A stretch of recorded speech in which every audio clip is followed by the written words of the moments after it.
You're listening to the Dollop on the What's Wrong With You Things Comedy Network. This is an American history podcast where each week I, Dave Anthony, read a story from American history to a pig. Gareth Reynolds, oinky oinky, listeners, who has no idea what the topic is going to be about. I want to tell you about my day before we start. Okay. I drove from New York and I'm headed to Nashville. And I mean, the fire smoke was I've heard. so bad that it was like apparently it's not good for you. So, well, but wait, though, you know that Republicans are taking care of this because they sent a letter to Canada Congress. Because sent a letter to Canada saying that they have to rake their forests and stuff. Yes. However, on top of that, the problem is that they're not going to. It's very complicated and nuanced what's happening with the. I think it's safe to say the Republican government right now. If you're a state that is anti-Israel, you're not going to be getting help when it comes to your own disaster, relief efforts. So I might have been driving through some of these Democratic horseshit zones. Mm-hmm. So they're kind of screwed in their own right. But obviously, look, we're all for fighting Canada. But so I'm driving to avoid the fires. And I'm like with Luke, and I'm like, we just have to head south. I'm like, we're going along Waze is taking us kind of west before we go south. And I was like, we've got to just because you're driving right into it. Then it's so bad, and it's depressing, obviously, and my eyes are really red, and because it's the fact that it's that it's happening. So it's really happening, and that's depressing. AI is great. AI's got a good plan, obviously. AI's got a great plan, but so then we find we find this little town called Worcester in I guess in Ohio. I don't think it's it's not Massachusetts. It's not. No, okay. So it's like so we drive here. It's a fake Worcester. Yeah. It's got a really good mall energy.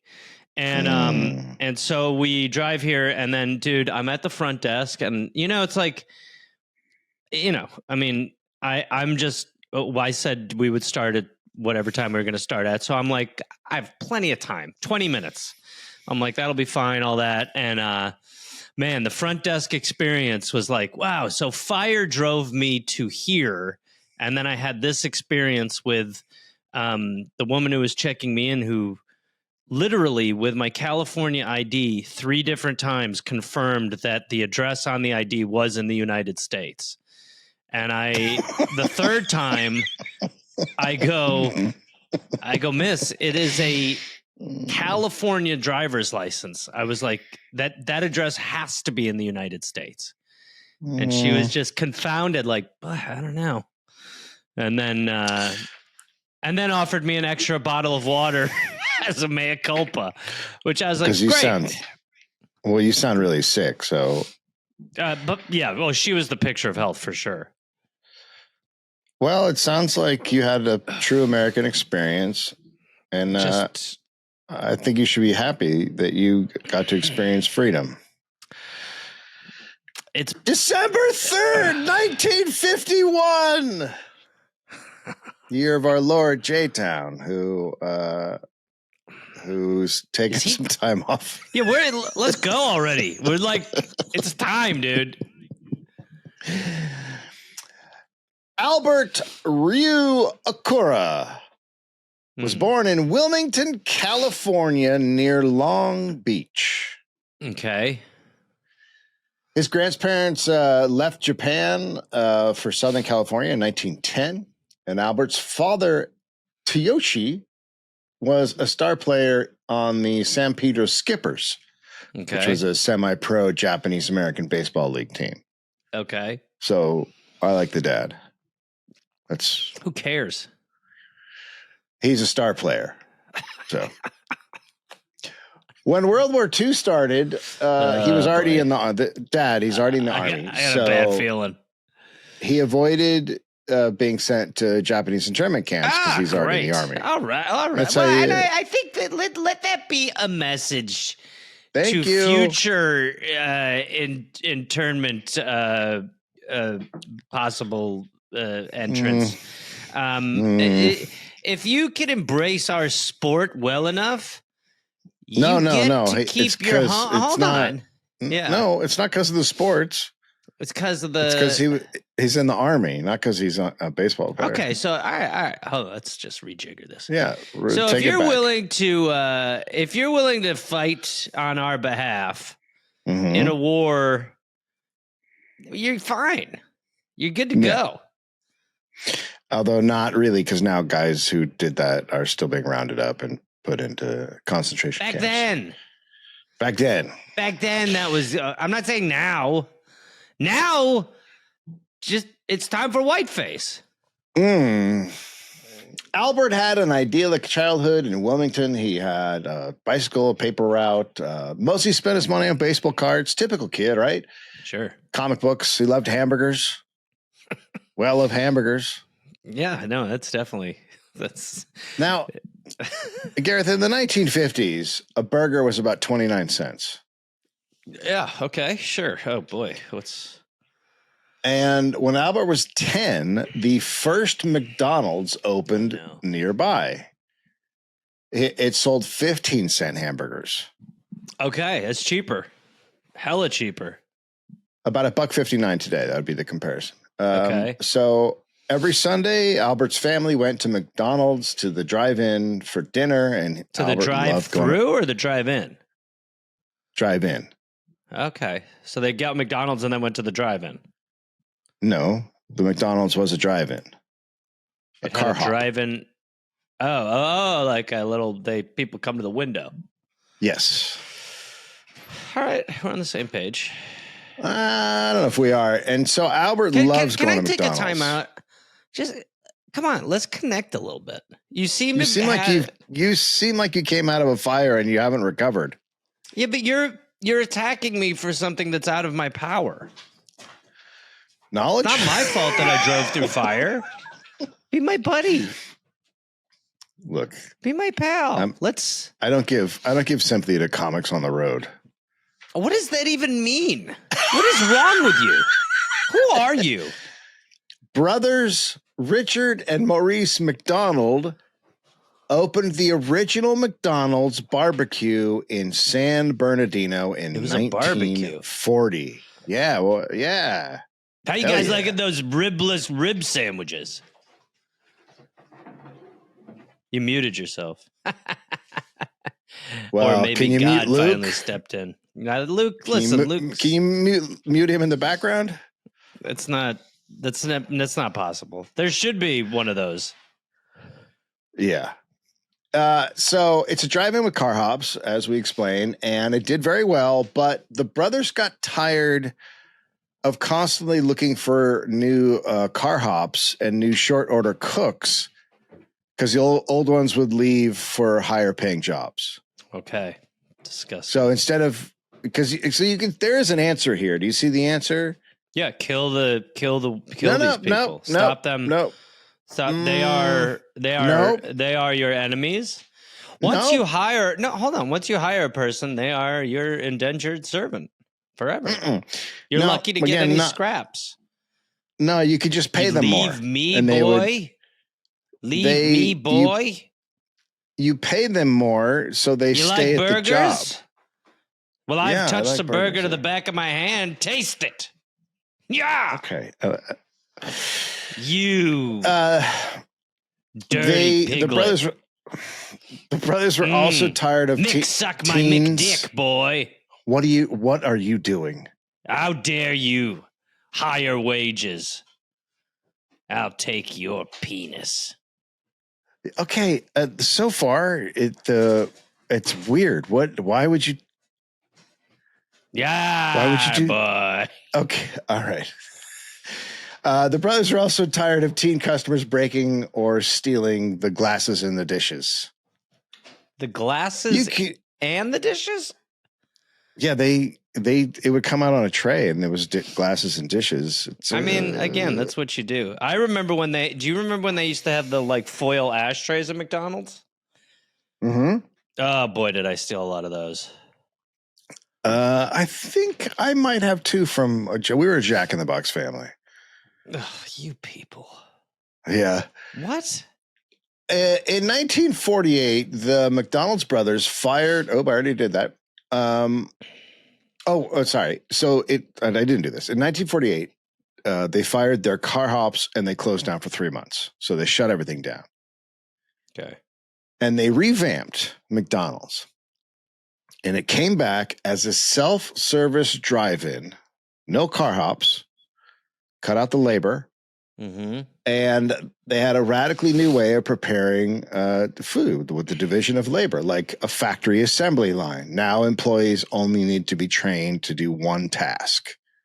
Mm-hmm. Skilled and expensive short order cooks no longer needed. Mm. So they figured out a way Ford. to get around the labor. Yeah. Right. So the brothers also replaced dishes and glassware with paper cups, bags, and plates. Okay. All great. Items eaten with a knife, spoon, or fork were gone. Yeah. Menu is now down to just the top-selling items you can hold with your dirty little hands. Yum. To attract the young families, they stopped hiring women, worried that they'd attract all the teenage bros to the restaurants. So they get rid of the teenage bros.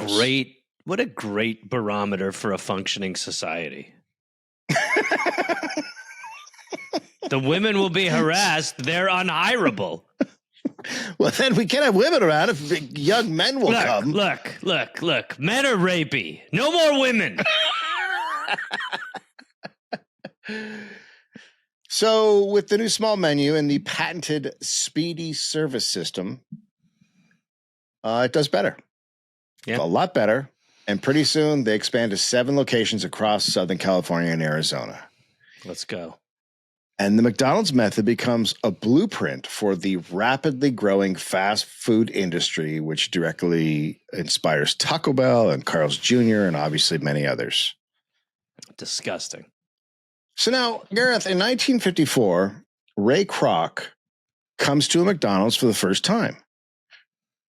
He's 52 years old. He's a diabetic. He's an alcoholic. He's a high school dropout. He's a man in the 1950s. It's getting it done. He works as a salesman. 1950s white man. He's a sales guy. Yeah, okay. You don't need a background. You just got to talk. Yeah. The past couple of years, he had been selling a milkshake machine called the Multi-Mixer. Sure. And that could make 6 at once. 6 milkshakes at once? Malts. Yeah, 6 at once. Called malts then.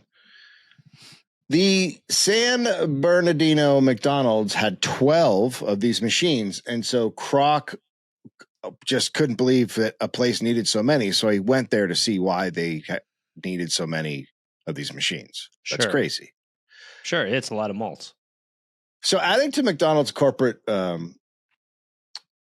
history, according to McDonald's corporate history, Kroc, quote, had an epiphany, and he was determined that his future would be in hamburgers. I mean, it's a big moment for a young old man. Yeah. Yes, it's very dumb. My future's hamburgers. Are you going to order? God. Sir. No, I'm thinking of the future. Hold on. I'm not going to order. I'm going to order all of them. Sir. Every hamburger from now until hundreds of years, honestly. Hey, the guy in front of me is having a stroke. I foresee hundreds of thousands of franchises this and guy burgers comes in every Thursday. Everywhere. Just tells me the future's burgers, and he's the guy who's going to bring them together. Money. Okay. Oh my God. He just houses the free ketchup. Jesus Christ. Why? What are we doing? We're trying to. You just were saying how that your future is hamburgers, and we're all trying to. No, Jesus Christ! Is this the origin of the Hamburglar? This feels like his Yes. story. Well, he's going to come up. Oh, good. So he convinced the brothers to let him open franchises in other states. Interesting. And Kroc and the brothers opened the first national McDonald's franchise in Des Plaines, Illinois. By the end of the where night, Hervé Villechaize was from. Oh, is it really? Yeah. Oh, I see what you're doing. No. By the end of, can you enjoy it? It's a good little bit. It's a nice one. Talk about nuggets. By the end of the 1950s, there were over 228 McDonald's in the USA. Okay. So that's pretty massive expansion. That's sad. Yes. It's sad how hard it catches on so quickly. Yeah, it is. It's but sad people that we're just groveling pieces of shit for just burgers. It's all about the weight, and without the weight, right? It's not. Without the weight comes the weight. Think about it. I did. I didn't. It doesn't make sense. Without the weight comes the weight. In 1961, the year Albert ate his first McDonald's hamburger, Kroc borrowed money to buy out the McDonald's brothers for $2.7 million. Okay. The brothers sold the McDonald's brand and the name, but they refused to sell. Stupid. Yes, they refused to sell real estate rights to a few of their old restaurants, including the original San Bernardino location. So they basically gave away everything except for a few restaurants.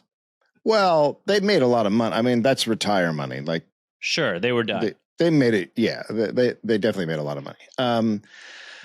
So Kroc opened a McDonald's franchise nearby, and because he owned the name, he made the brothers change the name of their restaurant to Big M's. Big M's. So he's a dick.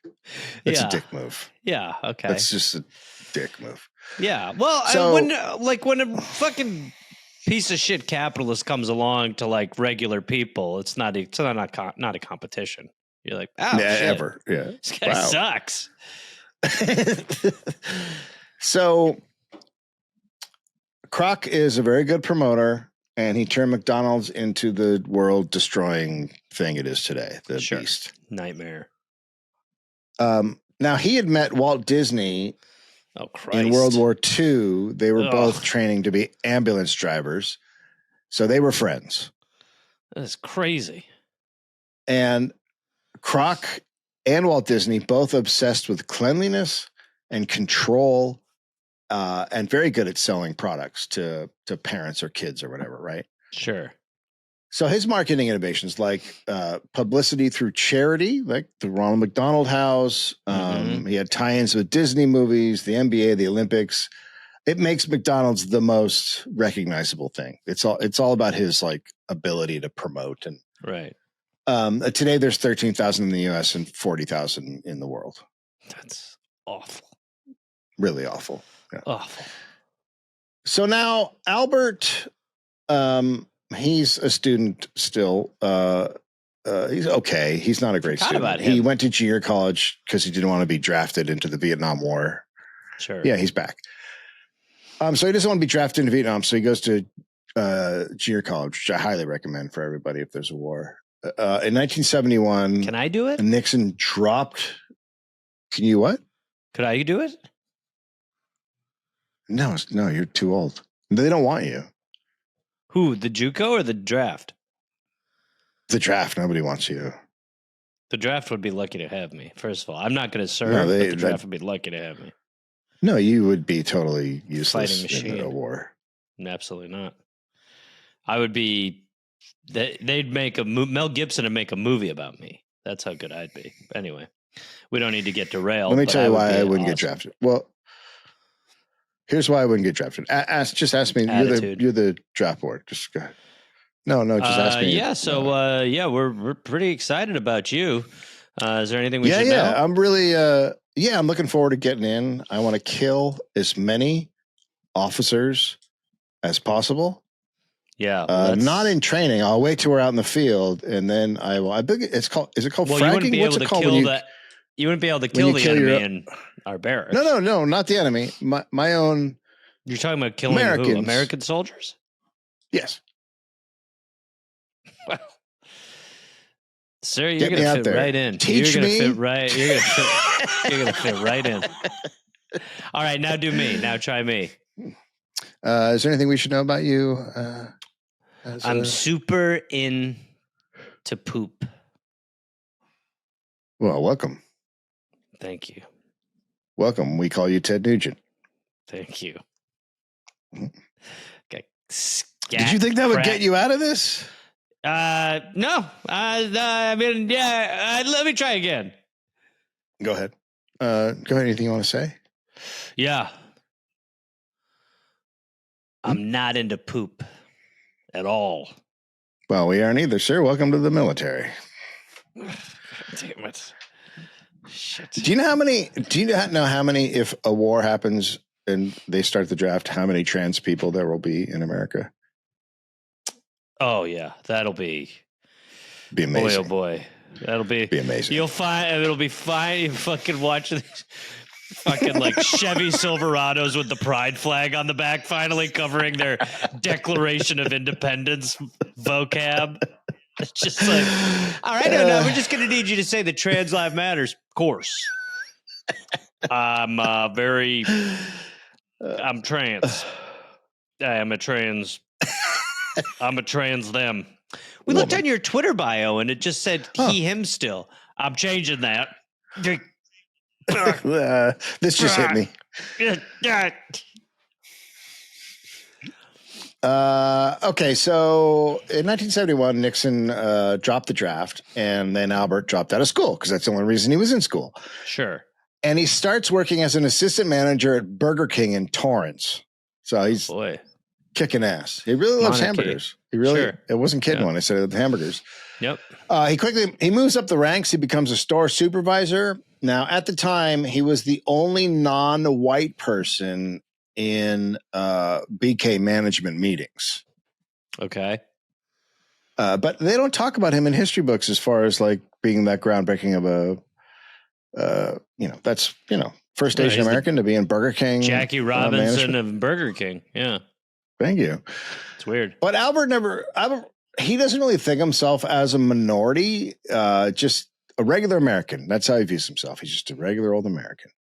I'll be honest. That makes you not American. Shit. Yeah, that's a big part. A big part of being an American is recognizing the race. So, unfortunately, we're going to have to let you go. Later, he would write, quote, "I spent my whole life here, so the only thing I know about Asian countries is they are proud people and they don't like each other." Okay. Well, accurate. Unlike Americans. Yep. Unlike Americans. Albert became friends with one of his regular Burger King customers, as we do. There's so many things wrong with this. No, I know my local Taco Bell cashier. He's always asking if my address on my driver's license is located in America. How sad is your life if anyone at a fast food place becomes your friend? Well, it's like if you're the employee and there's some weird guy who keeps coming in and he's like, "Is Kathy working?" And you're like, "Oh God, this poor man." Oh God, is Kathy there? But how are the fries? There's maybe. Can you make me an extra Dairy crispy Queen, batch? No. What, a Dairy Queen what?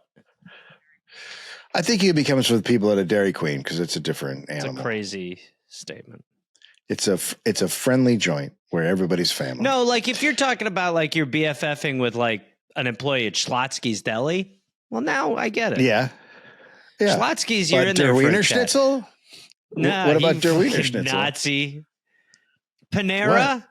Definitely can BFF at a Panera. No, Gareth, do you have anything to say about Der Wiener Schnitzel? You're an idiot. Got anything to say at all? What do you mean? Stupid. You're a Nazi. What did you say? What did you say about their Wiener Schnitzel? Enjoy your Reiki wieners. The last time I said it, what did you say? You kept last couple of times I said Der Wiener Schnitzel, and you said fucking made up Nazi propagandist bullshit. And then I showed you a picture of the actual Der Wiener Schnitzel, that it was called Der Wiener Schnitzel, and what'd you do? You yelled at me, didn't Way you? to go, Klaus. What do you want from me? I don't care. You're still a Nazi when it comes to hot dogs. Sie put on the mustard on sein ketchup. So the guy he meets and befriends is a real estate agent named Ray. And Ray talked Albert into buying a 2-bedroom house in Torrance for $69,000. But Albert still lives with his parents and rents the Torrance house to friends who trashed it and never paid him rent. So business-wise, he's good. Great. That's not what you're supposed to do. He's good at business. But inflation is high and real estate's booming, so Albert still sells the house and makes a little bit of profit a few years later. Okay. So one day, Ray told Albert that he had one big real estate regret. In the late 1940s, land in California was very, very cheap.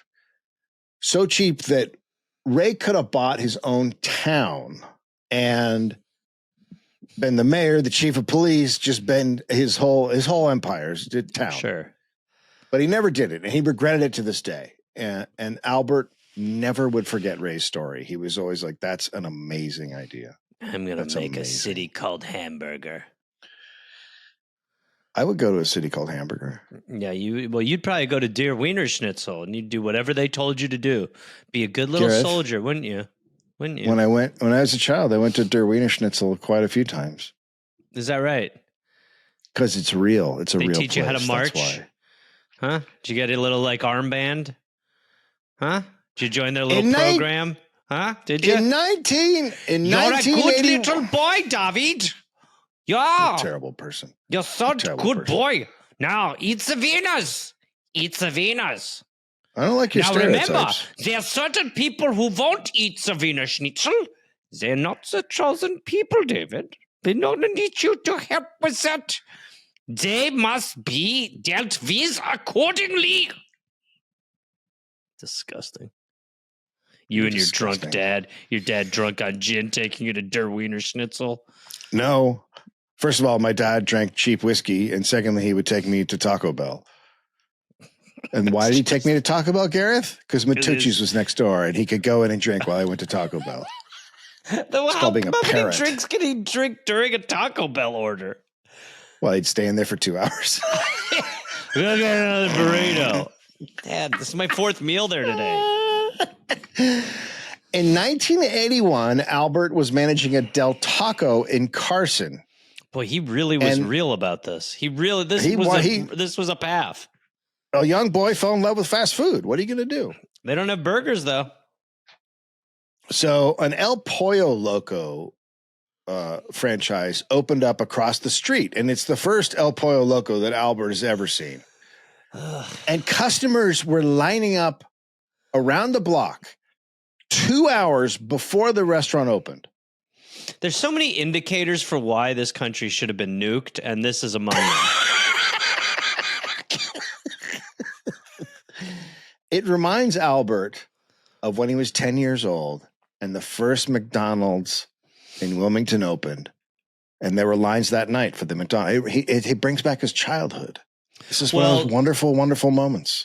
Friend of show Dill has that story about when the first McDonald's opened in Sri Lanka, and his parents allowed him the day off of school, and he was 5th in line for McDonald's, and he went up and he ordered a Big Mac and nuggets, sat down, and then so the line was 2.5 hours after that. He ate it and then got to the end of the line to go get another meal there. Yeah. Yeah. Anyway, Dill had a weight problem. Later on, that's where it started. But now he's better. Yeah, he's much better. Now he's just fat on the inside. That's right. El Pollo Loco was founded in Sonora, Mexico, and sold Mexican-style grilled chicken. Its first U.S. franchise was in MacArthur Park, Los Angeles, And in 1983, Denny's bought El Pollo Loco, changed the recipe, raised the prices, and expanded so quickly they almost bankrupted the company. And then they sold it to a private equity firm. So that's the American dream right there. God, that's horrible. That is so horrible. To think that El Pollo Loco used to be good. Yeah. Well, Dave, if I'm being honest, when I first moved here, boy, did I love El Pollo Loco. So did I.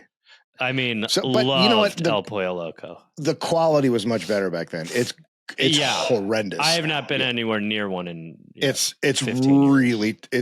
really tough. But years ago, 20 years ago, whatever, it was amazing. It was really pretty good. And it was cheap. And if you got the receipt, you could go online and take a quick survey, and then you get $1 off your next order. And I did that every time. I was never that sad. Yeah, I've been pathetic for a long time. Albert was inspired by the success of El Pollo Loco, and he's also a fan of Napoleon Hill's book, Think and Grow Rich, and Dale Carnegie's book, How to Win Friends and Influence People. And of course, Ray Kroc's book, his 1977 autobiography, Grinding It Out. Yeah, right. So he's just reading books about rich guys and wanting to be rich. That's the rich men riching. Yeah. Yep. So he watches the movie J.P. Morgan's book. Yeah. Fuck everyone.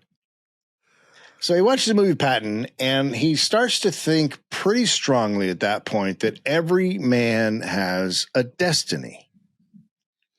Patton's destiny had been to be a great general. Sure. Ray Kroc's destiny, hamburger off the McDonald empire brothers. Genius. Yes. Yeah. So Albert starts to think that maybe his destiny is to sell more chicken than any human being in the world. Man, it's just what an off-kilter dream. Makes sense, right? No, not at all. That would Makes total sense. Nope, absolutely not. Not at all. Like, how about... So we're on the same page. No, we're not. How about, like, helping, like, solving world hunger or, I don't know, like, making equal rights for everybody or stopping war. No, get meat out fast. No. Fast meat. I need to kill more chickens than any man before me. So Albert starts to make plans to create his own chain of grilled chicken restaurants targeting Latino customers and develop a cult following in Southern California, just like El Pollo Loco had. I'm trying to think what the hell this could be. Well, now he's not Latino, Gareth. He's an Asian fella. He doesn't speak Spanish, and he didn't really eat chicken. He was more of a burger guy. Yep, obsessed with hamburgers. So he talks to his girlfriend's sister's husband. You're a chicken guy. Armando Parra. And Armando is from Chihuahua, Mexico. Right. Known for his dogs. I think I said that incorrectly. Chihuahua. Okay. Absolutely. And he told Albert that the rotisserie chicken was more common than grilled because grills took up too much space. And Albert agreed that their new venture should be rotisserie chicken. He's like, that makes sense. We won't grill, we'll rotisserie this shit. So for the name, they came up with Juan Pollo, which Albert thought sounded noble when spoken. Right. It's also Juan it's chicken. like when it's like PF Chang's, how that stands for Paul Fleming. Chang's. Yeah, except this is John Chicken. So, but John noble Chicken. sounding. How are you? Good. Thank you. The story of like John Chicken. John Chicken. So Armando's brother Fernando designed a mascot for them, which was a cartoon chicken wearing a sombrero.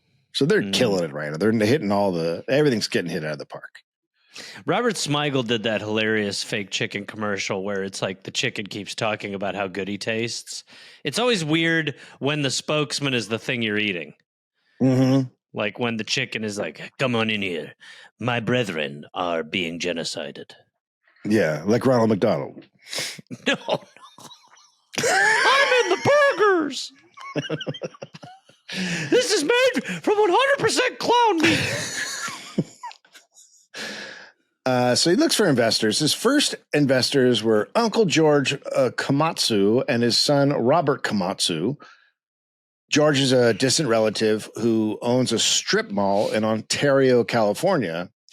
Now, Albert had been to Ontario once, and it was over 100 degrees, and he got lost in a sandstorm. That's good. That's great. Yeah.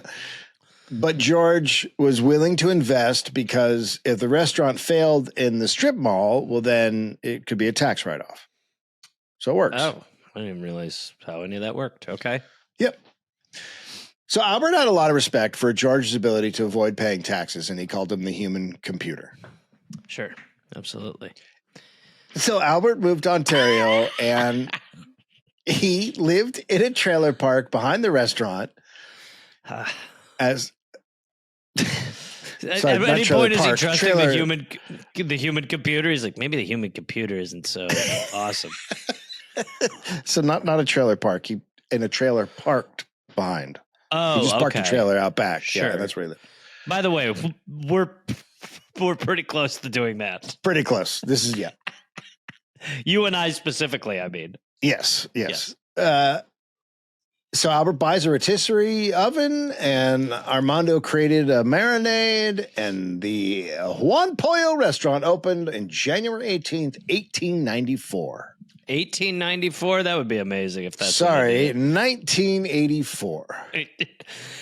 That'd be great back then. This chicken is unfucking believable. Whoa. Going to my trailer. Whoa. What the fuck? This is unbelievable. But that's all chicken was rotisserie chicken back then, unless you boiled it. I can't even imagine the I can't even. They would just be like, take off the feathers. What are you, simple? Feathers are the best part. So at first he makes too big of a menu. It had a lot of sides like French fries and Jell-O. Yeah, really not a better side. I'm just Let me get trying a 6-piece and a large Jell-O. I'm looking to. I'm kind of declaring a civil war inside of myself a little bit. What flavor?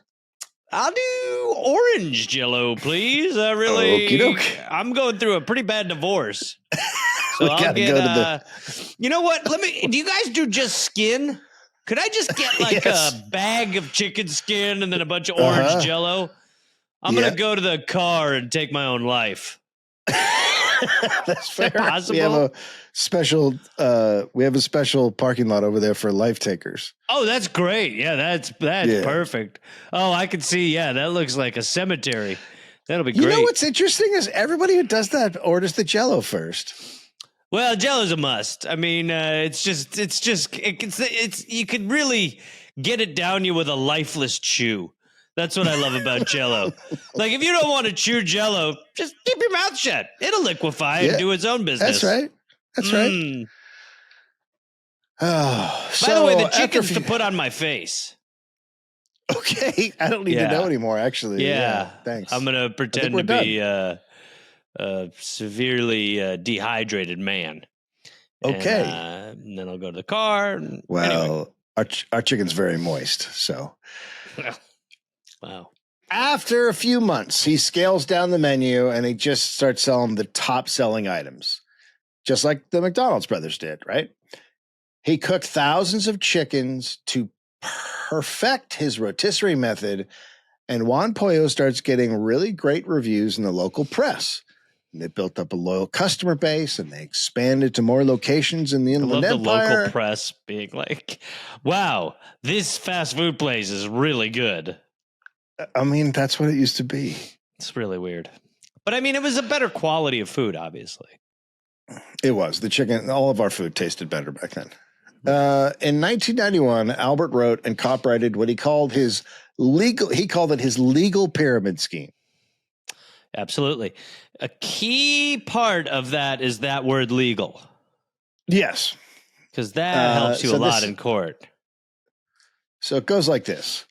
The more chicken I sell, the fresher the product. The fresher the product, the better the quality. The better the quality, the more people talk about us. The more people that talk about us, the more people find out about us. The more people that find out about us, the bigger our customer base. The bigger our customer base, the more our sales. The more our sales, the fresher product, et cetera, et cetera, et cetera. So what he's going for is he's basically saying, I'll be really good at this and that'll help.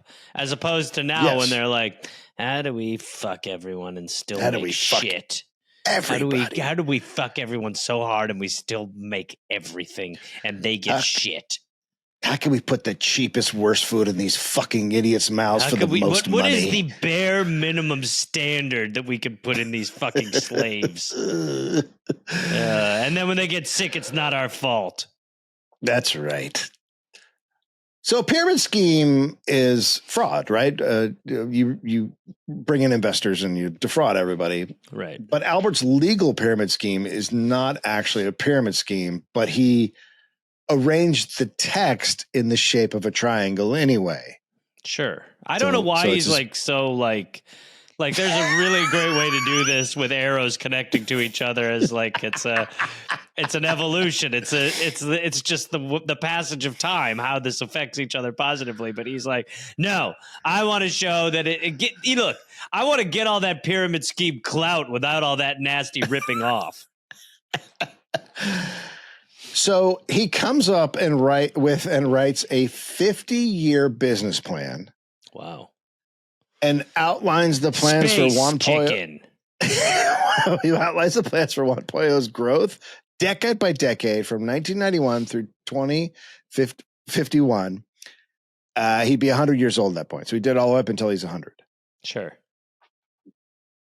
Now, a key of his part of his business plan is for him to become the recognized spokesman, like on par with Colonel Sanders. Colonel Sanders, sure. The ultimate is Colonel Sanders. Yeah. I'm in the chicken. The Dollop is brought to you by Helix Sleep. Yeah. So I'm using a sleep watch. Not a sleep watch. I have an Apple Watch, but it registers your sleep. And I sleep awesome on this Helix mattress. I sleep like a baby or an adult. I sleep like all forms of human. You know what I sleep like? A cat. That's more like what I sleep like. I sleep like a cat on a thing. Sure. And it's great. I get great sleep now. It's the best. My previous mattress gave me like a little backache. It was like too soft or something. I don't know. But this one, and also my old mattress got hot, and this one I just don't feel hot on it. You don't look hot on it. Thank you. There really are people who will ask me genuinely and be like, "Do you really like Helix?" I'm like, "It is the greatest bed." It really is. We get asked all the time, and I go, "Yes, I genuinely really like my Helix mattress." Yes. We had a previous company that wasn't as good. Well, we don't need to bring them. A long time ago. About our exes. And Helix eclipsed and people took also over. Are like, it's way better. It comes in a box. You're like, this is I don't know when they perfected mattress box technology. It's crazy. Real good. And my son liked it so much, we got him one. I mean, we gave him ours, and then we got the new one. I mean, that's how that works. But yeah, I mean, so we're a Helix family, and the dogs like it too. So take that. So what we're saying is, you're going to want to buy a Helix, a mattress, and you got snoring, you got back pain, you got sleeping through the night. Helix, it's going to help you. We got it. We got you right here. We got you. So here's what we want you to do. We want you to go to helixsleep.com/dollop for 20% off statewide. That's helixsleep.com/dollop for 20% off statewide, and make sure you enter our show name after checkout so they know we sent you. helixsleep.com/dollop. You can also Dave, make love on it. We also say don't sleep on it, because you're going to want to sleep on it. Because you're going to want to make love on it too. Yep. We also Yep. say that. Gareth, Yep. we are also brought to you the Dollop by Squarespace. Yes. Oh, Dave, our people. Squarespace, of course. We've been working with Squarespace forever. We love Squarespace. We have all of our websites with Squarespace. Every Gareth has his personal one. Every website we're involved with. Probably our busiest website is Gareth's. Two that we're off the record involved with that we don't even want to tell people about at Squarespace. Yeah, we have secret websites. Two secret websites. Go try to figure out what they are, people. Why? Because Squarespace, it's an all-in-one platform that helps you stand out, succeed online. Doesn't matter if you're just starting out, you're scaling everything up, you're trying to grow huge. Squarespace gives you everything you need. You can claim your domain, you can showcase your offerings. By the way, there's nothing better than when you do get a domain and you literally stand up and you go, I claim this domain. That's true. Thank you. The templates look great. That's what first attracted me to Squarespace. Everything is super easy to use. If you're a dummy like me, it can be very genius like me, hard and complicated. And so Squarespace makes everything really easy. Yep. I think even if you're 120 years old and in a coma, I think you could figure out how to use Squarespace. It's that easy. Yeah. Look, it's a smart business decision. Just go ahead and get yourself a website, even if you don't have a business. They help you with everything. You're scaling up. Single thing. You want to make merch or whatever it is, they've got it. They got your back.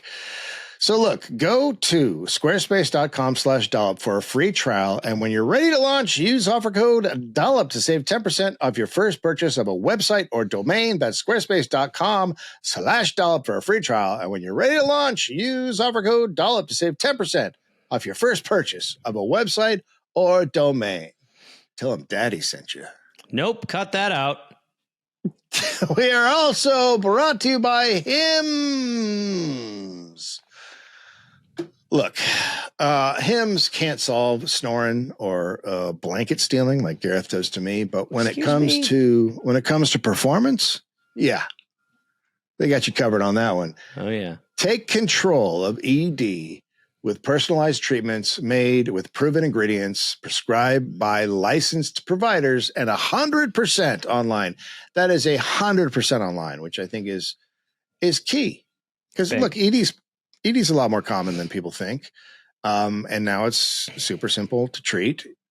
Through Hims. You can connect online with a licensed provider, access to your personalized treatment options, very discreetly on your terms. Yep. Don't have to go screaming it down the street like we used to have to do in the 20s. What does that mean? We used to have to run out of our house screaming, I have ED in the 20s. What? That's what we had to do. It's a history show. I feel like you're inventing some stuff. I have ED. Look, you can access personalized prescription treatment options for ED like hard mints and Sex RX plus Climax Control if prescribed. Look, they're going to take care of you. It's not a one-size-fits-all care that forgets you're in the waiting room or whatever. No, it's not like the 20s when the cure was just lemon rind. That's right. Look, it's your health, and you should take care of it. It's not something you should let linger and just be bummed about. It'll just make you sad and unhappy, and it's not great for the relationship. So just take care of it. Just get on top of it. There's a million ways to get this done, and this is the easiest. 100% online, like we said. So to get simple online access to personalized, affordable care for ED, hair loss, weight loss, and more, visit hims.com/dollop. That's hims.com/dollop for your free online visit. hims.com/dollop. Actual price will depend on product and subscription plan. Featured products include compounded drug products, which FDA does not approve or verify for safety, effectiveness, or quality. Prescription required. See website for details, restrictions, and important safety information. By the 2010s, Albert wrote he should, quote, become recognized as figurehead and founder of the company, need to start becoming larger than life. I like the idea that is a 25-year, 30-year plan for him.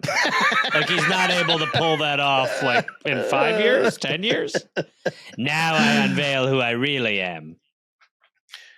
In the 2020s, quote, in order to maintain control of Juan Pollo and stay in power to accomplish my goals, I need to become so closely identified with the company that we become synonymous, similar to Walt Disney and Disneyland. At this point, it'll be difficult because I'll be wrapped up in that whole Epstein thing. But I think Trump will win the 2020 election. And if he doesn't, it will have been stolen from him. In 2030, I become president of the world. 2030, I become the president. By 2050, at 99 years old, he would, quote, become the #1 seller of chicken in the world. It's just such a dumb... It makes sense. Come to Think bed. about it. This is sort of stupid. Then when I'm 150, I will become part chicken man. So he sets it into motion, and Juan Pollo became a Southern California chain, and it's expanding through franchises that are mostly owned by employees who had started at entry-level positions. Okay. And he creates a profitable restaurant supply company, and he expands into catering. Sure. He and his wife have kids. With each kid, his wife's family consults an Indonesian religious seer for predictions about the child's destiny. As the you do. Best job in the world. The best job in the world. Yeah. I mean, like the lowest stakes. Like he's going to become a figure skater. Can I ask you a question? Does he enjoy hamburgers? Yeah. His kid loves hamburgers, and he's going to become a. Okay, go ahead. I'm seeing hamburgers, and I'm seeing a crown. Like I'm a hamburger the guy king. who's seeing it. Oh. So, yeah, what are you? Well, I said, because I asked you, if I'm not the seer, why would I ask you a question about him? Like, does he enjoy hamburgers? That would be something the seer would ask. Not necessarily. That seems like something a father who's got a burger obsession would ask. Why? All right, look, it's pretty obvious what's going on here. This kid doesn't have a dad. We're just two con men in a room with a kid. There's two He's being raised by Indonesian two con men. fake Indonesian Look, I think we seers. both know the truth here. This kid's super sick. And he's not going to make it very long. So Albert interprets one seer's prediction about his second son to mean the boy was destined to oversee a Juan Pollo operations in overseas markets, which is part of the 50-year plan to expand worldwide. What a nightmare to be like growing up in the shadow of your dad being like, you are going to be in charge of our Middle Eastern Juan Pollo locos. I don't want to go there. Yeah. No, you'll like it. It'll be better there. Learn how to speak Syrian. You'll go there, and we'll be great. How's your Farsi coming, boy? So he starts putting money into publicity. And then one day this guy, Jack Marcus, comes into the San Bernardino Juan Pollo, and he tells Albert that he wants to make a series of Juan Pollo pogs. Wow, we really are in a rare time. Now, Albert, would you, Dave? Are you seriously not going to tell people what pogs are? Why don't you explain? To I people am. what pogs Albert are? doesn't know what Albert doesn't know what a pog is. Okay. Well, they're little round. I mean, how do you describe it? It's like it's like the dumbest. I don't know. It's like so when this is explained to you, if you don't know what it is, you're going to be like, why was this a thing? And nobody has the answer to that question. No, they basically look like casino chips of like popular things. And you'd get like a pog of like Alf or a pog of whatever it was. People would do it for promotion. And I'll tell you what, it made more sense than an NFT. Oh, I've made a lot of money off NFTs. I know you have. I mean, I haven't checked the numbers lately, but when I sunk the family fortunes to that. Let's talk off air. Because I think it might be time for you to dip back into some of those and have a little game. I mean, the one I bought for $250,000 has got to be worth like $5 million by now. So he doesn't. So he doesn't really explain he just says they're going to become a craze, a big thing in Southern California. I'd love. And chicken so Albert's pogs. like, let's get involved. So Jack designs the Pogs. That's with original great. Original cartoon characters. They're so successful that Albert made Jack the marketing director for Juan Pollo. Wow. Just some guy I who looked came him in up. and was You like, can see them. make a chicken pog. Right. So Jack and Albert developed other marketing things like the Power Pollo Rangers and the Polloman, like Pokemon, Polloman. That's so dumb. Eventually, they came up with the annual Miss Juan Pollo beauty pageant. Oh, sweet God. Are you ready to see these chicken tits? I'm trying to find a Juan Pollo pog. And then the Miss Teen Juan Pollo beauty pageant. I'm excited to meet all the contestants.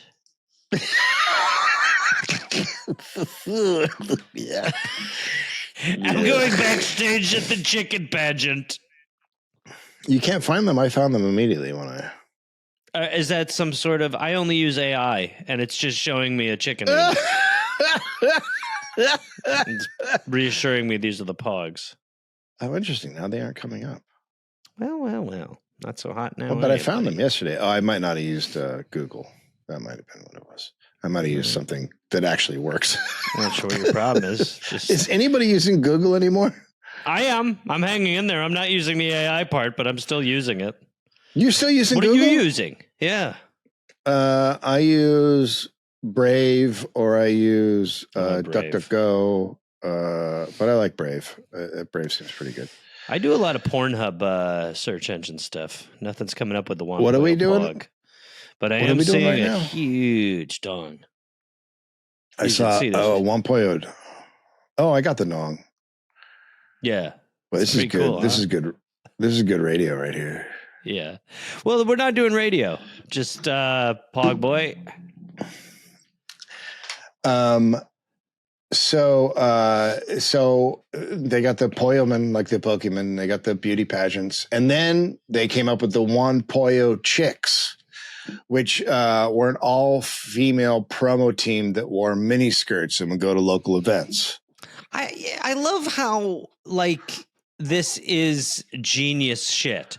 It's just like, we'll have women pretty naked go places. I think the men might respond to that. It's like, yep.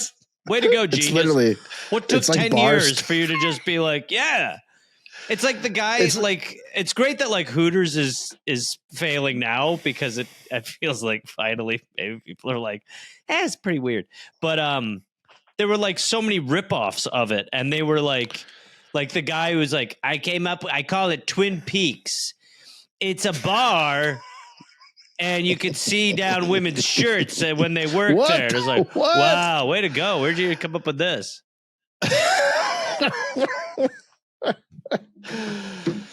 Yeah, this is like all bar stuff, everything they've said. So the Inland Empire, it's car country, right? So there's always a car show or a card parade happening. So sure. Albert made sure to get at least one Pollo vehicle in every single parade. It's usually a truck plastered with Juan Pollo decals, and occasionally they'd put Albert's cell phone number on there. And of course, Miss Juan Pollo would ride in one of the parade cars. Sure. And Albert then buys the yacht car that was in the Gallagher movie. Huh? I don't know what that is. I didn't know there was a Gallagher movie, but there's a yacht car from the Gallagher movie. And you've not looked this up? I haven't looked that up. And he bought it. The yacht car from the Gallagher movie. Okay. So this becomes like a legendary presence at car parades in the Inland Empire. Those things are so the yacht dumb. car's always going to be there. Albert bought 4 8-foot-tall used Warner Brothers cartoon character statues. I think I'm seeing it, and it is the dumbest thing I've ever seen. The yacht car? Well, it's because it's a Gallagher joke made into it's a like thing a from a movie thing, right? And he's like, it's like something. Yeah. So wait, what did he buy from Warner Brothers? Sorry, I was in Gallagher yacht car mode. Used cartoon character statues, 8 feet tall. The Tasmanian Devil, Sylvester, Bugs Bunny and Daffy Duck, and he put them on parade vehicles. And this worked. Why can't you? Why aren't you seeing the vision? Because it just seems like if a 5-year-old had limitless money in a restaurant. Okay. Yeah, admit that's a pretty fair indictment on what's happening right now. It's a huge hit, Reynolds. It's because we're so dumb. Because everyone's a fucking idiot. Because I just tried to check into a Hampton Inn, and while the woman was looking at my California's driver's license, she kept asking me if the address was in America. And Juan Pollo's reputation grows. It's so dumb. It's becoming legendary in the Inland Empire. I wasn't into this chicken until he put a cartoon character on a car. This guy's the real deal. In 1998, the site of the original McDonald's barbecue in San Bernardino went up for sale in foreclosure. Now, the restaurant's gone. It's been gone for a while. It's been replaced with an office building. But Albert buys it and turns it into Juan Pollo corporate headquarters. And a McDonald's history museum. Oh my God. It's free. It's free to go. And there's historic photos and news clippings and old menus. A lot of Happy Meal collections, other promotional stuff. It's really great. Really dumb. And there's a big headshot of Albert. And outside there's a big hamburglar in a cage. It was brutal what ICE did to him. So McDonald's lawyers are not happy. Oh, this is a non-sanctioned McDonald's museum. Yeah, it's a wildfire museum. Welcome to my Tom Cruise museum. Because I can. Well, the other problem with this is that McDonald's already has a McDonald's History Museum in Illinois. I was going to say, there's the original rock and roll McDonald's or whatever the fuck it's called back there. So Albert is told he's forbidden from profiting from the name. And he's like, yeah, it's free. So that's fine. And then they also said he has to stop calling it the McDonald's Museum. And he can, they tell him to call it the historic site of the original McDonald's restaurant. Wordy. Can't tell a guy who put a Tweety Bird on a car and is doing well that this is not okay. You can't tell him anything. No, you can't stop this guy. Well, Albert compromises. And he calls it the historic site of the original McDonald's Museum, which is what they told him to call it. So they made him remove a link on the Juan Pollo website to the museum website. And McDonald's corporate history does not acknowledge Albert's collection or the San Bernardino site. I don't know who's stupider. The guy who's just opening the McDonald's museum that nobody asked for, or the company who's not just like, let him do it. It's not there. As far as we're concerned, it doesn't exist. It's not real. Okay. I would just put in the. I wouldn't go in there if you want to learn the real history about McDonald's. What? Wouldn't go in there. You're not going to have all your McDonald's facts straight. Hey, hope you like McDonald's misinformation, because that's what you're walking into right now. Excuse me? What? Say, I don't know. You want the real deal? You go make a little trip to Illinois. That's where you're going to find a bunch of stuff that actually is going to inform you as far as McDonald's goes. Are you just standing out in front of this museum in a trench coat telling people stuff? Hey, free country, do whatever you like. But I'm just telling you, you'd be better off just getting your McDonald's information from a nobody, which is basically what you're about to walk into. I'm just taking the kids to see the old Happy Meal stuff. Like, I don't care about. I hope the kids like a little. How are you kids doing? I hope you like a little misinformation meal, because that's what you're about to get rammed down your goddamn throats. What are you doing right now? You guys are about to walk into a McDonald's house of lies. Okay. What if What if I told you I could show you the real Ronald McDonald? And that he's okay. Where is he? Right? Is he around here? He's really sick. 2-hour drive. I could take you and the kids out to the middle of the desert and show you the real Ronald McDonald. Sir, I need you to get. Instead of wasting everybody's afternoon inside of a fabrication McDonald's lair. I came here to get some chicken. I saw the you have museum. A car? Could you get away from our kids? Do you have a car? Why don't you get out of here? Do you have a car? No, we walked. I saw you drive. Okay, we drove. So you have a car. Yeah, I need you to get away from me. Well, it seems like you like lions, so maybe you go inside there. Go inside there. You're going to see a bunch of menus without the McDonald's logo. You know why? Because McDonald's has asked this place to not exist. Now, if you want to see Ronald McDonald, if you want to see Ronald McDonald, do you work for McDonald's? I'm a friend of the family. Now, if you want to meet the real Ronald McDonald, just get me in your car, and we're 2 hours away. And you can go meet him, and he is super sick. He is very sick. Your life is fucking pathetic.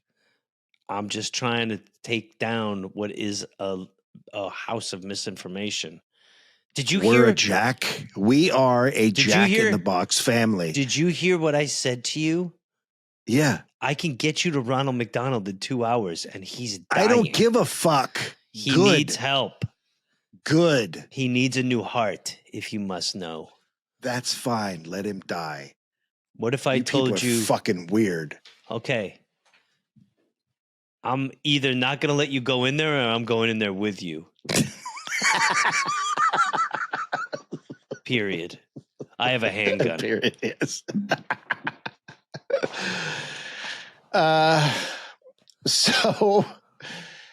So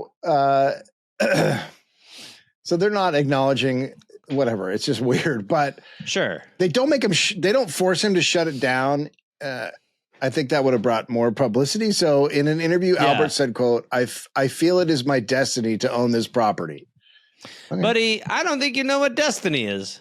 I think it's meant for loftier ambition. So there's a roadside town in the Mojave Desert called Amboy. It's 3 hours east of Los Angeles. It was a mining camp in 1858. In 1883, the Southern Pacific Railroad bought it to turn it into a water stop for trains.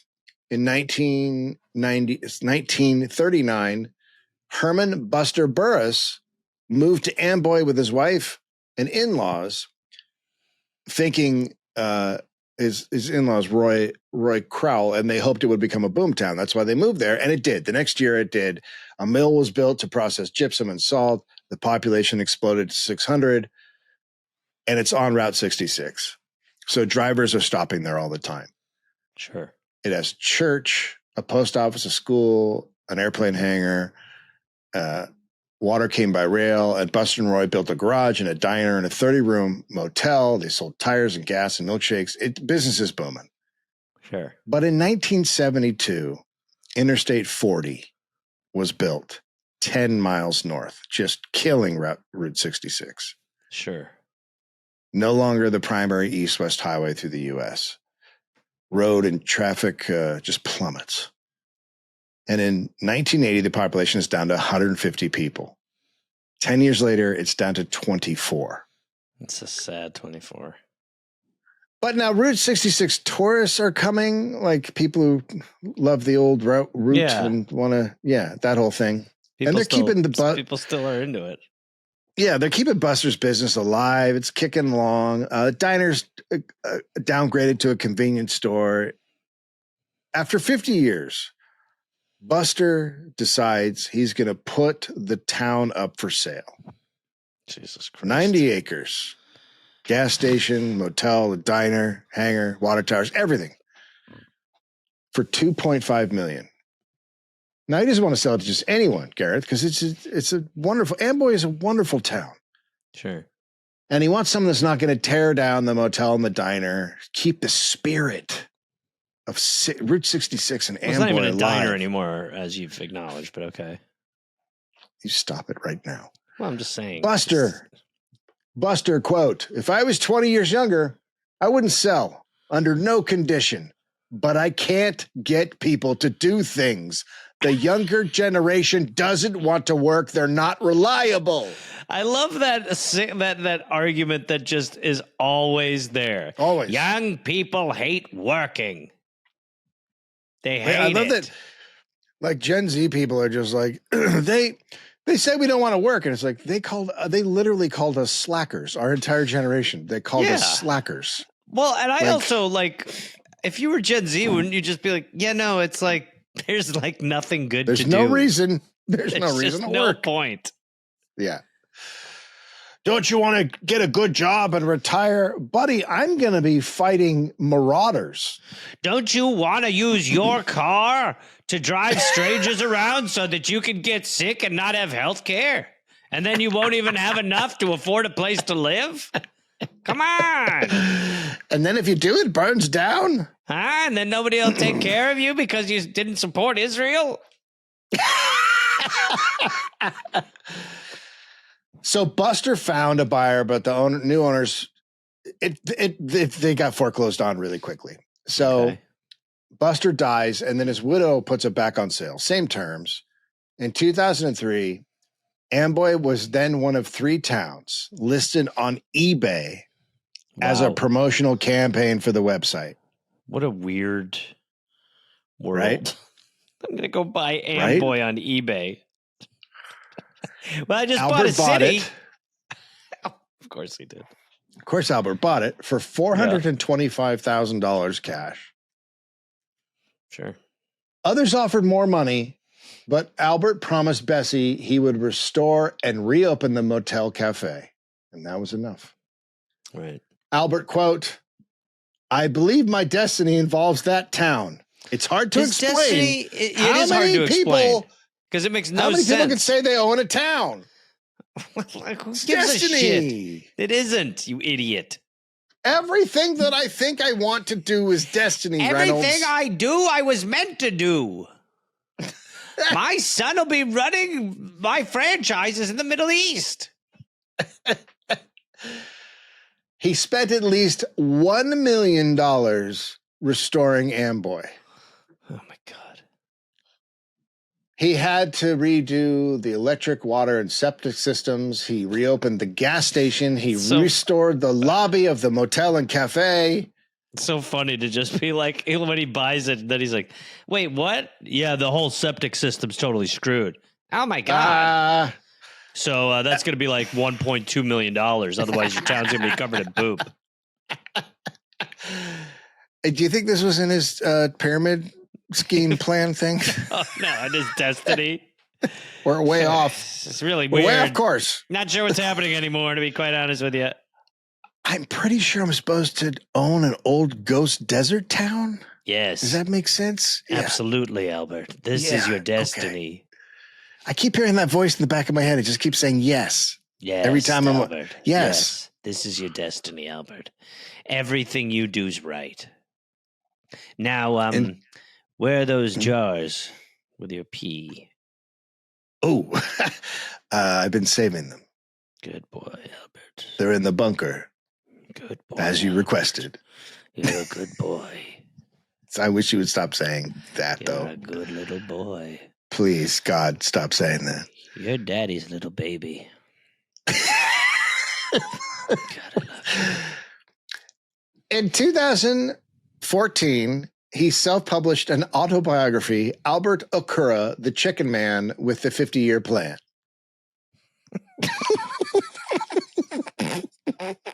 It includes his legal pyramid scheme and pictures of Miss Pollo, Miss Teen, Juan Pollo, and Miss Amboy winners. Yes, there's now a Miss Amboy. That is correct.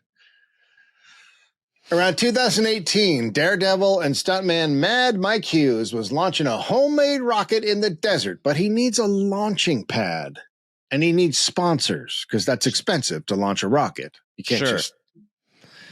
Well, now you can actually, but go ahead. He's an ex-dirt bike racer and race car mechanic, and he had set a Guinness World Record in 2002 for the longest limousine ramp jump. Just how limos are supposed to. By the way, they do 80s. No, that's I know, but that's 2002. Like, it's that's very like 80s. that's like if they had a waterbed in the back, they'd be like the 80s. The 80s in one action. Guess how far he jumped it? It's a stretch limo. Fucking 10 feet. 103. That's pretty far. That's for a stretch limo. Shocking. Mike is obsessed with publicity because he wants to be as famous as Evel Knievel. Sure. Oh, I actually think I know who this guy is. I genuinely think I know who this is. Okay. So sometimes he would say the earth is flat and he was going up in a rocket to prove it was flat. Other times he said that his belief in, quote, flat earth has nothing to do with steam rocket launches. It never did. It never will. I'm a daredevil. Mm-hmm. His PR guy later said he just said that to get PR, but whatever. Sure. Mike and his friend, former daredevil Waldo Stakes, worked for years building a rocket in Waldo's garage that could take Mike into space. Mm-hmm. So the plan is to attach a huge helium balloon to a steam-powered rocket called a Raccoon. Go ahead. Proceed. I'll stop you if something's striking me as odd. And the balloon would take Mike 20 miles into the air, and then he'd ignite the rocket. Oh, so he self-ignites the rocket once he's up there. I'm guessing by fuse? That would take him another 40 miles across the Kármán boundary into space. So we're hearing a plan for death. No, you're hearing a plan for going into space. Right. Okay. And once it peaked and started coming down, Mike would inflate another helium balloon / parachute thing called the Baloot. Names are rocking, obviously. He'd float down to Earth. Yep, where he would die because that's probably not going to work. No, then he gets just sponsors and contracts and money, and he's famous. So this man is about to die. No. Yep. They need about $3 million to do this. Yeah, well, when I heard the scientific method they were using, I thought price tag should be pretty large on this one. Yeah. So they raised it from sponsors who would get advertisements on the rocket. They should have just started to Go Kill Me. Like a NASCAR sort of. Right? Yep, of course. That logo is a rocket. Yeah, you definitely because going up into space, people see it, and then as it floats back down, they see it again, right? Yep. Twice the punch. And again, it's called the Raccoon. The Raccoon. Yep, absolutely.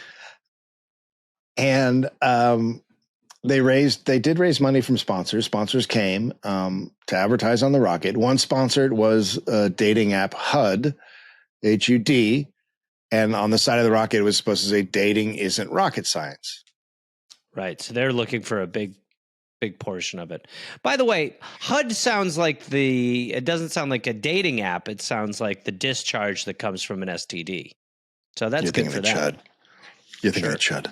That's what it is. Another sponsor was an Inland Empire window tinting service. That's right. Sure. And another was Juan Pollo.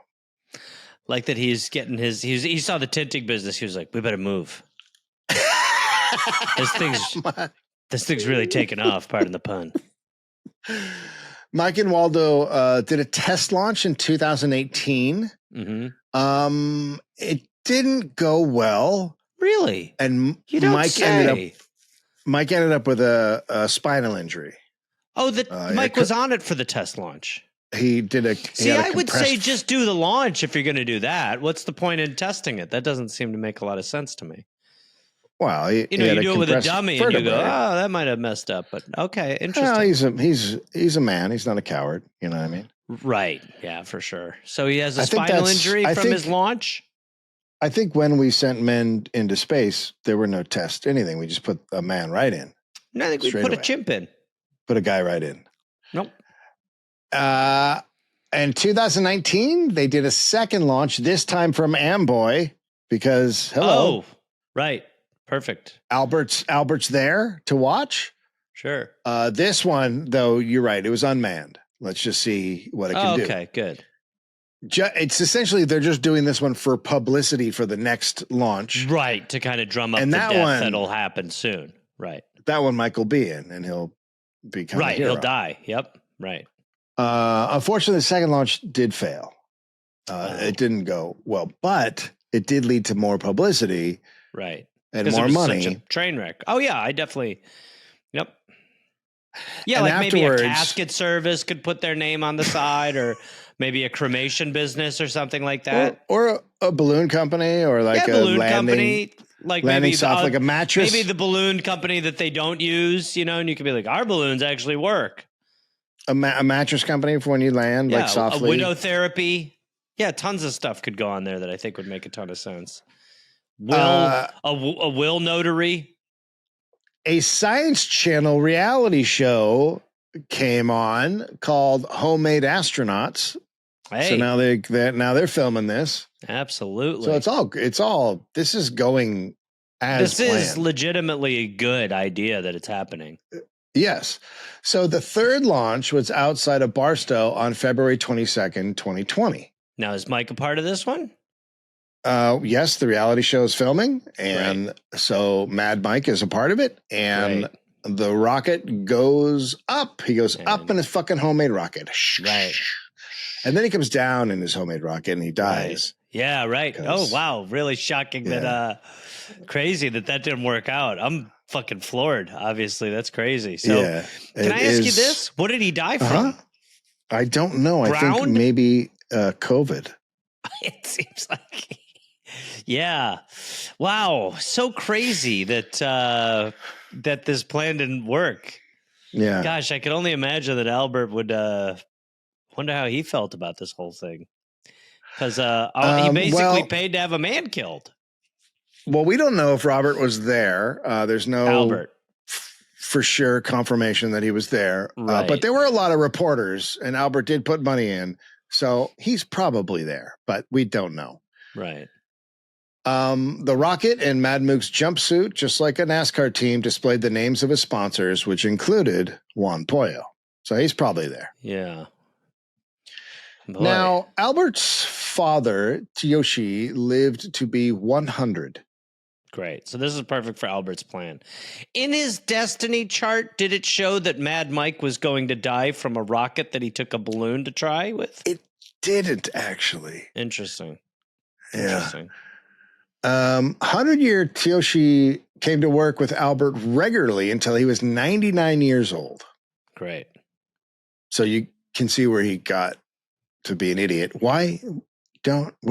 People, Yeah. stop working as early as you can.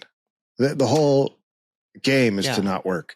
Yes. That's what you should be doing with life. The less you can work. This is a conversation for 30 years ago, but the whole point Yeah. of this should be that you go, at this age, I don't have to do it again. I believe the generation before us or two before us called it retirement. Mm. And it was like It's this like- whole point of everything. It's like when people look down on sex workers and you're like, that sex worker is making more in a day than you make in a week in a factory working an hour. Yeah. Like, what are you? Who's winning there? No, it really is. Again, I mean, it's down to Grubhub or OnlyFans. You pick. So Albert does not take a day off work for 40 years. See, this to what you're sort of alluding to is what's so stupid. It's like, this Yes. is the American dream of like, Yes. look at him. He just did so good for so long. And it's sad. And it's ridiculous. It's like you're in a money cult, you idiot. He worked on holidays. He worked on his kids' birthdays. He worked every day. He was a delinquent father. In January 2023, he got sick with what he thought was a stomach bug. Now it's January 2023, so that's most probably COVID. That's when Maybe it could be that was a Nora. big- that was there was a big lot of fun spike. stuff cooking. by the time he went to the hospital, he had sepsis and he died a few days later at 71. All right. Well, Juan Pollo Nobody still has wanted that. 20. Juan Pollo still has 23 locations in Southern California, but has not expanded to any other countries. I've never heard of it until this. I've never heard of it. No. I've never heard of it. No.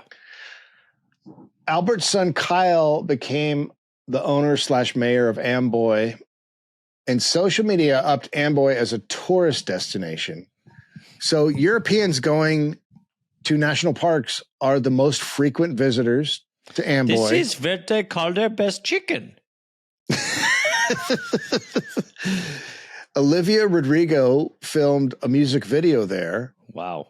Kyle plans to restore the motel and is in talks to have a portion of Route 66 renamed the Albert Okura Memorial Highway.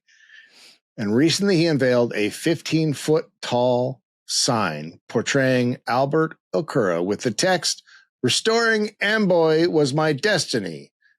If Kyle Okura, has 1951, 2023, and he's wearing a Roy's Motel Cafe Route 66, and holy shit, is it a big sign? Gareth, if Kyle has a daughter, he plans to name her Destiny. Well, I would name my son Mad Mike. Yeah, I'm just checking it all out right now. It's really quite stupid, and yeah, but it's also it really is also so America. It's so perfect.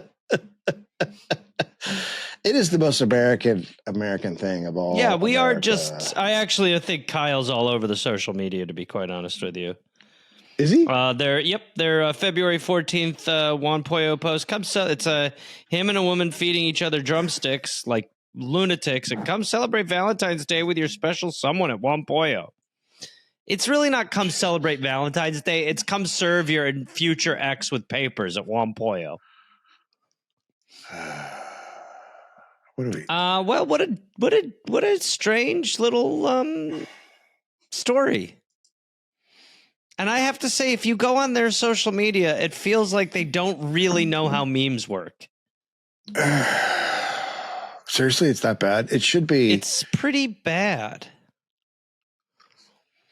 It should be awesome. Like they've had enough time. I gotta say, it's here's a. It's just a Feliz Navidad. Yeah, bring Juan Pollo home for everyone on Christmas. Yep. Coleslaw looks good. The research is done by Sarah Shabsi sources. Albert Okura, the Chicken Man with the 50-year plan by Albert Okura. Fast Food Nation by Eric Schlosser. LA Times, New York Times, Orange County Register. What's that say? It's a picture of Obama giving Obama the Congressional Medal of Freedom. Mm-hmm. And it says ordering Juan Pollo instead of cooking dinner. Mm-hmm. Well, they're not good at that, are they? Nope. Orange County Register, Orange County Sun, San Bernardino Sun, People Magazine, Wired Magazine, Alta Magazine, SF Gate, and The Guardian.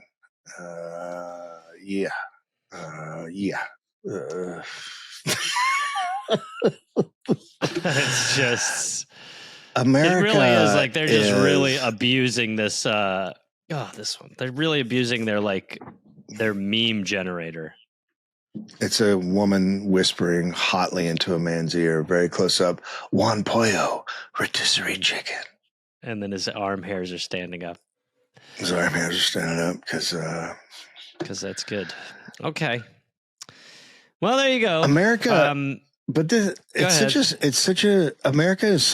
great place. Our brains are so fucked up and scrambled that this is like considered a great story. It's a guy who worked every day for 40 years. It's a tragic, horrific story. You don't want that. It's like, what's the point of being rich if you don't do any leisure? It's also sad because was the chicken good? I don't know, but it's all about PR, and literally you can do anything and get PR. And if you look forward. at the most successful businesses in the country, they really are not look at the biggest beers in the country. they are not the best beers.